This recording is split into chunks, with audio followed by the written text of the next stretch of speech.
Hey folks, it's Frithgar here, how you doing? Welcome back to Boulder Canyon here in Farming Simulator 19. We are just going to start doing the outside rounds of this field right here so that we can go on round with the baling. We're going to do 2 rounds around the outside of this field with this rake, and then once we've done that we will go and get the baler and we will bale 2 rounds around the outside. So we'll be able to test the new baler. We will be able to see what it's like doing 8,000 litres per bale instead of what we have had in the past, which is the standard 4,000 litres per bale. And we'll also be able to see whether or not it's speedy at wrapping. Although the wrapping, because we're doing 8,000 litres in a bale, it's not really going to make a lot of difference, is it? I would just like to address... well, one point certainly from last week. I was perusing the tractors in the shop and sort of talking about buying an upgrade for our tractor.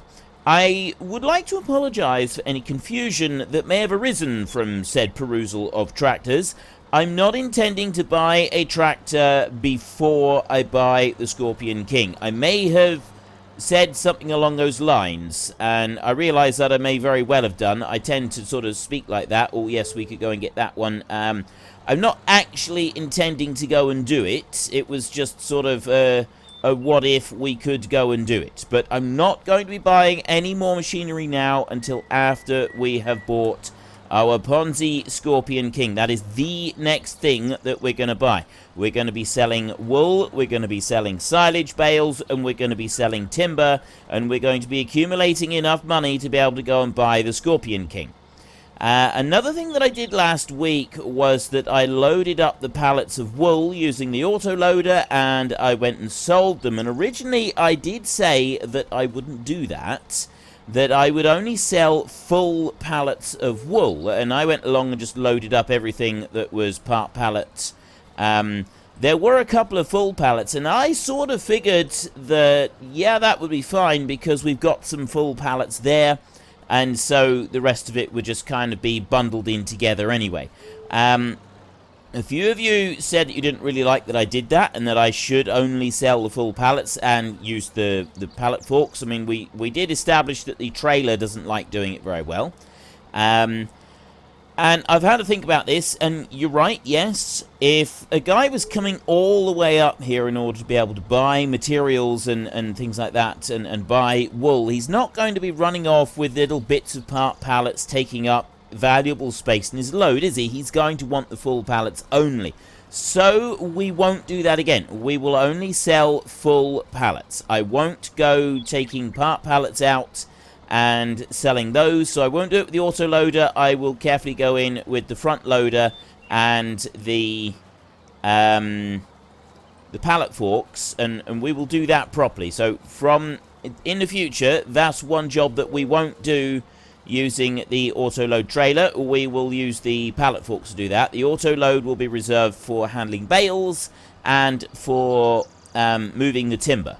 That's how we will deal with autoload.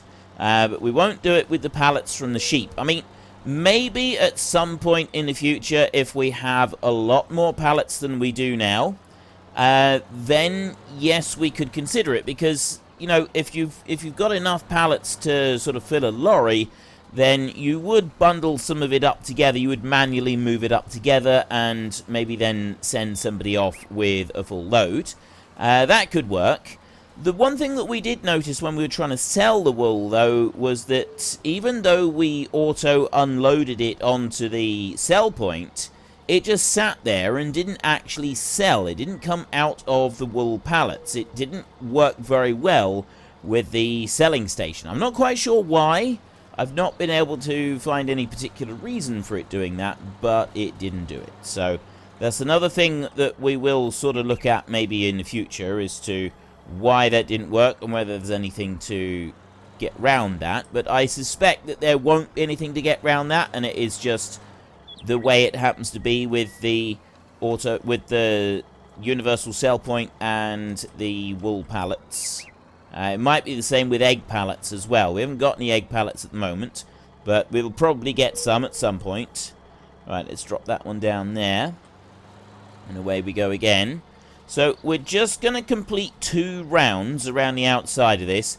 Then we will go and get our baler. We will wash off the mowers first. I'm not going to worry about washing the tractor, but we will wash the mowers before we unhitch them, because we're done with the mowers for a moment. And we'll unload those. We'll wash them. We'll unhitch those, not unload them. We'll unhitch those, put them away, and then we will get the baler going and start doing some stuff up through here. Now, the other thing that has been mentioned a few times now is the fact that we've got no cover for our machinery. We've got a lot of machinery sitting around in the yard, and we don't have any cover for any of it. Now, we all know that a lot of farmers will keep a lot of different types of machines outside. They don't put them all under cover, but there are some machines that generally would go under cover. Namely, expensive things, like tractors will generally be put away in a shed somewhere. Just to offer them a little bit of extra protection, and things like the baler and the mowers. That's the sort of thing that would get put away into a shed if at all possible. Now, at the moment we don't have sheds, so what we're going to be doing is we're just going to say that we're putting a tarp over them. So we're getting a tarpaulin, we're putting that over the top of the more expensive machinery when it's not being used, so that it doesn't get damaged. But a storage shed is quite high on my priority list. The Scorpion is going to be the next thing that I want to get, but I definitely do want to go and get a storage shed of some kind so that we can start putting our machinery away into sheds. Definitely would like to do that. We will, once we've got the Scorpion, we will remove a load more trees the other side over there, because I think we'll expand the farm out that side. And that's going to be sort of the main area for expanding out with sheds and more yard space and stuff like that. Because, I mean, well, I will also, I think, I will expand it slightly this way as well. Where this rock is, I will expand the farm slightly that way as well, I think. Kind of like the idea of doing that. We've got this big stone here. If I was to expand out the yard a little bit towards that stone, and that would mean a little bit more digging around just on this edge bit right here. We could even turn that into quite a steep cliff, or put a fence or something along the top of it, so that this bit over here, let me just show you, this bit right here, we could end up sort of putting some more stuff, set it into the bank here, and then build a fence along the top here, so that the hired help doesn't try to drive down over the edge. Build the fence that comes around up to this point, and then this down here, this bit, this will become part of the yard. I quite like that idea, so head into the comment section down below and let me know what you think of that idea, whether you think that we should do something like that, or whether you think we should keep that as the field and only extend our yard out in that direction, which was, well, that's also what I want to do. I do also want to send it out that way, but I'd like to sort of use up some of that space, because it's a little bit awkward having to do the farming around that big stone. So if we've got another equally good use for it, I think that would be quite good. Right, let's get this mower all washed off down there. You need to get in underneath, right in under there. It's important to clean out all the bit under there. You can clean off the bit on the top and make it look shiny, but that's not the important bit when you're cleaning one of these. You want to clean all the gunk off around the joints up here. Gets a lot of grass pollen build up around there. You get grass pollen around there. That's all the sealed unit though. And then it's in under here you want to get, all around these moving parts. Get that all cleaned off nicely. Right. And then same over on here. Right, there'll be loads of grass pollen. I mean, yeah, it does get all up onto the tractor, but there's a load of grass pollen that accumulates over the front, and you get the general dirt and everything from using down the bottom around here, all around these moving parts, all the way up through here, and other little bits as well. Now, if you're storing inside, I know a couple of farmers that don't wash mowers at all. They won't wash a mower. They won't put a pressure washer on it, because once the grass is dried out, you've sort of got this almost protective layer all the way over it. All that grass that's then dried out up against the metal it forms an almost protective layer around the mower, whereas if you pressure wash it all off, then the bare metal, because it strips down very quickly during the course of the season. All the paint comes off and it just becomes bare, shiny metal. And I know several farmers that won't clean off a mower because you then got all that bare metal just left exposed, and it's like it's going to end up getting very, very rusty. And some will argue that it'll get more rusty over the course of the season that you're not using it than it will if you wash it off. It will get more rusty washing it off than it will if you just leave it. So they just leave it. They might wash it at the beginning of the season, then pressure wash the whole thing off and go over it. But there's two options. You can either pressure wash the whole thing off, which some people will do, but then they will get an oil spray. They get oil in a spray can and they will spray oil all over the mower. All the shiny bits, they spray some oil over them. Some of them will get grease from a grease gun and rub grease all over it. I hate doing that job. I prefer spraying oil on it. It's still a bit messy, but it's less messy than rubbing grease all over the thing. I despise rubbing grease all over everything. And then others will just leave it and leave the grass over it, and that will very quickly dry out when it's undercover and in storage. And they'll leave it like that, and that's kind of the protective layer that they will form over it. Well, there doesn't appear to be any additional options for this one. We just unfold the baler, which all it's doing is putting the wheels out onto the front. So I'm going to assume that all we do is put it going like that. And yes, we are definitely going to struggle going up the hill up here. We know that. But the rest of it we should be pretty good with. Once we've gotten up this little hill, the rest of it this tractor should be pretty good with, even though it's, it's pushing the amount of horsepower. The horsepower limit that this baler requires is about what this tractor is. I think there's like 1 or 2 horsepower in it. So yes, it's definitely a bit more of a struggle. But it's got a nice wide pickup on it, which is good. And well, considering how long it takes to make a bale on this one, the wrapping shouldn't take all that long. So we get to that point right there, and it will automatically open out into there and start wrapping. It doesn't look like the wrapping is sped up on this one. It looks like the wrapping program is the standard wrapping program, but because we do 8,000 litres in a bale, it doesn't actually need anything different. Now, the only time you press Y is when you dump the bale off. And this baler will go at a fair speed.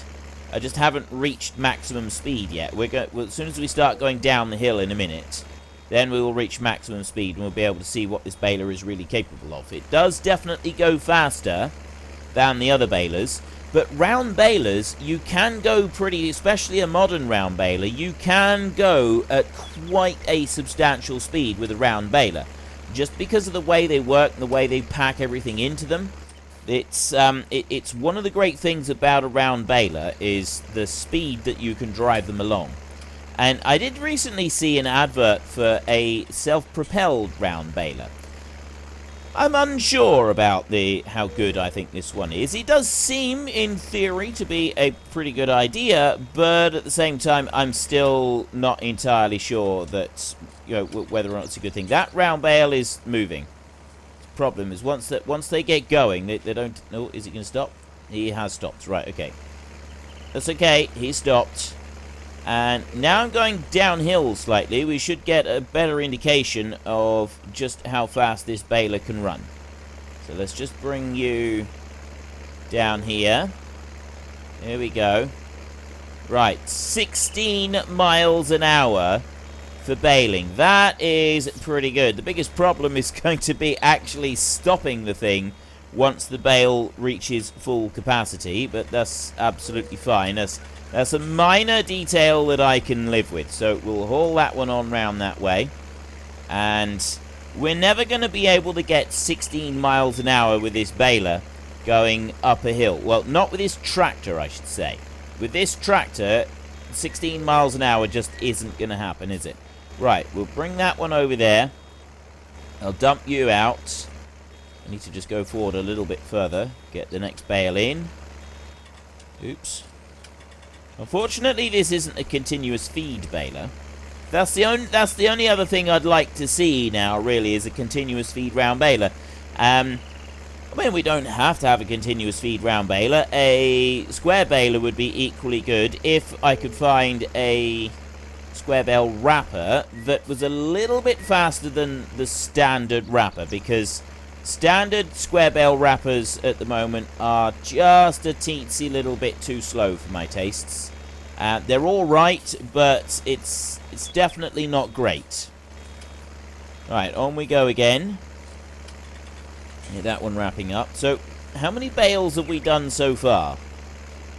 I haven't been. We'll check when we get to the end. We'll see what we've done with 2 rounds around the outside, because we definitely want to keep a close count on the number of bales that we're doing, just so that we can be absolutely sure of how well the yield is doing. Now, we will be getting a very good price. I think it's like $320 per 1,000 litres, which is like $1,200 per bale at the moment, which is going to be no, that's $1,200 per 4,000 litre bale. It's just shy of 2.5 grand per bale for these big bales, which I'm quite happy to go and pick up that kind of paycheck for a few bales. I don't know about you guys, but I'm definitely happy and quite comfortable to go and pick up a $2,500 paycheck for each of these bales that we make. Because, you know, we've put a lot of work into making these bales, so I feel that, yes, this is something that we deserve. And now we get the test is coming back up here, up the steep bit, and this is something that if we do decide to do some expansion, right, I'm just going to dump that one out there then, so that the next bale does come in through. How far are you going to go, I wonder?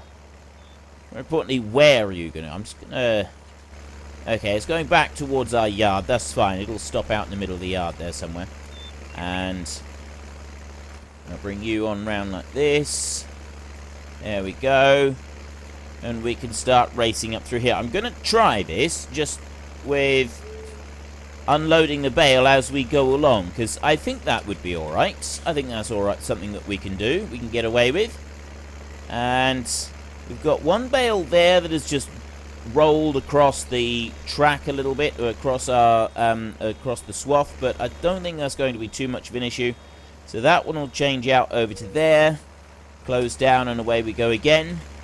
We're looking at maybe 2 bales, I think, per run down through here, possibly even, well, I don't think we're going to quite reach 3 bales, but 2 bales we seem to be reaching. As I've just bumped that one over and take you out like that. Now, this one over here, we're going to have to swing up round. You don't have access to this land. Yeah, that's just great. Right. Bring that down there, like that. And back that up round there, like that. Down we go. Right. On we go a little bit more, and this is where we're getting to the point where we were sort of racing now, as we go back downhill again. But we've only got a little bit for... Oh, well, we do have all the bits around the rock that we still want to do, so that's going to take a little bit, but I reckon, you know, there's going to be another 2 or 3 bales that we'll get from that as well. But to start with, we will just see how much we've got from doing twice round the field. That's what we'll check first, is just the twice round the field bit. See how many bales we get exactly. Anchor up right there. Let that one start, and away we go again. I am really liking this baler. I really do like this baler. It's actually a really good baler, and it's working quite nicely as well. We're getting a good job well done along here. And we've finished doing that, so that one can come out. And round the corner there. See, it's the wide pickup that I particularly like. It's not missing bits when we go out round the corner. I don't know quite... Well, we can test how wide it is by doing a little bit across the grass that hasn't been rowed up. So we'll test that in just a minute, and we'll see just how wide the pickup is, but I think it's about roughly where the rear wheels are on the baler. I'm not actually, we'll test it right here. This is the perfect spot to test it. Let's dump that one down, and then we will go like this. So let's just pull this one across here. It goes just outside of the pickup wheels on the baler itself. So on the outside of the pickup wheels on the baler is where it actually goes to, just outside of those wheels, and that's actually really good. It's not an unrealistic pickup width, I don't think. It's a pickup width that is a realistic kind of one because of the way that the grass works when you're pulling it in. When the tines on the baler get hold of it and they sort of drag it into the baler, that definitely seems like a good nod towards realism there, without being too restrictive like that New Holland baler is. So let's just back this one down here and steady. Yeah, I'm doing weird things now. It's because I'm not turning fast enough. Straighten up. We'll tip that one out so that one counts. And now we'll have a look. So let's go into here. No, we want to go into there. Stats. Come on, stats. Created 13 bales. We've done 13 bales just around the outside up there. We've got this little bit here to do. It's going to do a few more bales just around this bit, and then that will be it. We will be done with the outside rounds of the bales, and we've also this little bit on the top side of the rock right here, or the yard side of the rock, but that's the bit that's not going to last. That's going to be one of our first areas for expansion. I'll probably try and put a shed into that bit. I think, you know, because I did say that I want to put some sheds up. I think putting a shed back into that side, that would actually work really nicely. That would sort of be an ideal spot for a shed right there. And we don't have to worry about, you know, being able to access behind a shed like this right there. It's going to take up the right amount of space. It is going to be a little bit expensive having to dig it down into the hillside there. But again, that's something that I think would be quite acceptable. That would be fitting with exactly what we want to do here. So let's just go and pick up another lot of this. We'll go in round there. Oops. Go too fast. And get that one going. Right, as soon as we've done these couple of little bits right here, then we can go and get our trailer and we can start running around the field and picking up the bales. This is going to be a good test to just make sure that we can, in fact, pick up all of the bales. It's something that I'm a little tiny bit concerned about, is that the autoload won't pick these bales up. I don't see any reason why it won't, though. There's no logical reason as to why it wouldn't pick these bales up, because the bales aren't actually a different size. They're not coded differently. It's just the volume of the bales. And that shouldn't have any effect on whether or not the baler will pick them up. So we're going to grab this bit over here. And then I'll do a couple rounds around the outside. Oop, okay. Apparently I'm just going to keep going and completely ignore it. So I'll do that. That's fine. And then I'll bring that one up there. Just get this little bit. Little bit of a struggle going up that hill, but it's not too bad. And bring that one on round and down through here. So I've seen like a number of different round balers in action, doing various different bits of silage, and I've seen round bales, like I've seen old round balers that in theory produce a bale the same size as a brand new one, and they really don't, right? And I mean, when they first pop out of the baler, they look very similar, but there's still a slight difference in size between them. But what you really notice is the density of the bales. And the old baler, you could have, say, 4,000 litres in the bale, and it would be roughly the same size. But as time goes on, that bale will shrink down a little bit, especially if it's silage. They tend to get quite soft. and sort of shrink down a lot, and they become misshapen very easily. Whereas a brand new baler, brand new round baler, theirs are a lot denser. There's a lot more material packed into those bales, and they will hold their uniform round shape throughout the winter as silage bales, hay bales definitely. And so there is a significant difference between an old baler and a new baler. And I was thinking about this, and I was thinking, well, actually, you know, I know that this one is 8,000 litres, whereas the other baler we had was only 4,000 litres. But most of that could be explained away by the fact that the New Holland we had was a second-hand baler, whereas this bad boy that we've got now is a brand new baler. And a brand new baler is definitely going to be packing that stuff in a lot denser than an old baler. Maybe not quite to the tune of double the actual quantity, but not far off. Right? It's not going to be far off. It wouldn't be double. It definitely wouldn't be double. I do know that much. But in some circumstances, I don't think it would be far off. You get hay going into some of these things, and the old round baler there's only so much it can do. It just kind of pushed it in, whereas a new round baler, they've got all sorts of excuse me. Look at that, right? Just look in here, and there you see all of that extra gubbins right there. An old round baler would just have this, and that would be about it, and then it would go into the rollers. All of this is flattening it down, it's spreading it out, and it's putting it into an even feed, exactly the right size for the baler, and it's stuffing it in and packing it as tightly as possible. And it's also got extra mechanisms in here for the rollers for the central part of the bale, because that's one of the big things with the way these balers work, is that the central part of the baler will very often, the central part of the bale rather, will very often be quite soft, and the old balers especially, there wasn't a lot that they could do about that. They just kind of bundled it round until eventually the rollers picked it up and started moving it properly.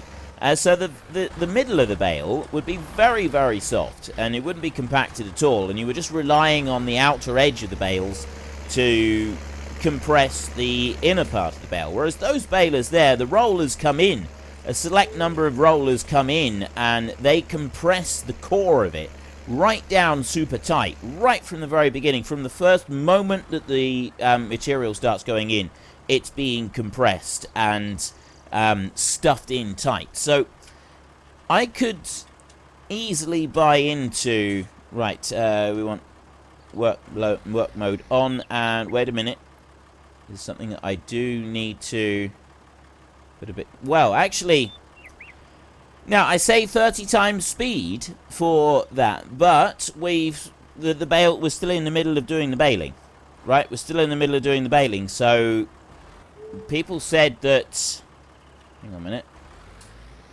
I want that loading. I'm not really sure how to do this, because 30 times speed for the timber, when we're loading the timber, yes, absolutely, unless we're mowing or planting. But the reason that we're not wanting to use the sped up time is because if we do, we end up, before we finish doing a field, we end up with grass growing up through, and that is really not very realistic. So I'm just wondering what penalty we should pay for using an auto-load trailer whilst going up through here. I'm thinking once we've finished, it then switches to 30 times speed for X amount of time. I don't know how long it would have to go for. A few minutes, or maybe as soon as we've finished, as soon as we've got the last bale off the field, and we've either immediately, because we're either taking them immediately to the sell point, or we are storing them in the yard. So once we've done that, once we've got the last bale on the trailer, and we either delivered them straight to the sell point if we're selling straight off the field like we are today, or we've just got the last bale on the trailer, we then have to fast forward time for, say, 3 hours. Something like that. I'll have a think about this, but that's kind of what I think would be a good compromise. So we go forward a set amount of time. Even if it means, like, the animals getting really hungry, or we're losing yield on something, something along those lines, I think would be a really good compromise, and I think that would work out well, because it's going to stop us from, like, having too many of them. It's going to stop us from having, like, we do have to have a penalty, and right, I'm going to unload those bales onto it like that. So yeah, there's definitely got to be a penalty. I can't really think of any other way to do it. So I think maybe when we finish the field, we do a 3-hour fast forward penalty. I mean, today we wouldn't, until we've brought the bales off the field and we've actually sold them, because the price we're after is 326. It's literally now just started to drop. By the time we do this job, it shouldn't have dropped very much. I don't think it's going to have dropped very much at all, because we've now just got to row up and bale, and the rowing up doesn't actually take all that long. We're just going to let him get started. Once he's established and he's going, then, you know, he's established and he's going, and we don't need to worry about anything else. So I'm just going to bring that one up there, like that, and once he's done, actually, I think he's going to go all the way up through. I haven't pressed H yet, but I think he's going to end up going all the way up through just on this run right here, which I didn't intend for him to do, mainly because I think there's a tree stump under there somewhere, and it would have turned him round. Oh, that's alright. We'll do this. He is going to go all the way up through, so we'll let that one run all the way up, and then I will turn him round, and we'll press H, and we'll let the hired help go on. There's not very much up this end, admittedly. Not very much at all. But it's got round there. It's done it. So there's our first row all the way up through. And we'll bring this one back. And then we can get this guy started, which means that we should be able to get the majority of the baling done in our next episode. But we've run out of time for today's episode. So if you've enjoyed this episode, then please head down below and give us a like. And if you really enjoyed it, then please tell your friends all about me. Get them to watch as well. That would be awesome. And I just want to back this one up. I'm going to overlap it a little bit, because just in case we've gone a bit crooked down the other end. So I'm going to bring him out like that, there. And I think there would be a good spot to go. Press H like that, and they will straighten up. There we go. Right, hopefully they will turn left when they get down to the other end of the field. So until next time, thank you very much for watching. This is Frithgar. Goodbye, and see you later.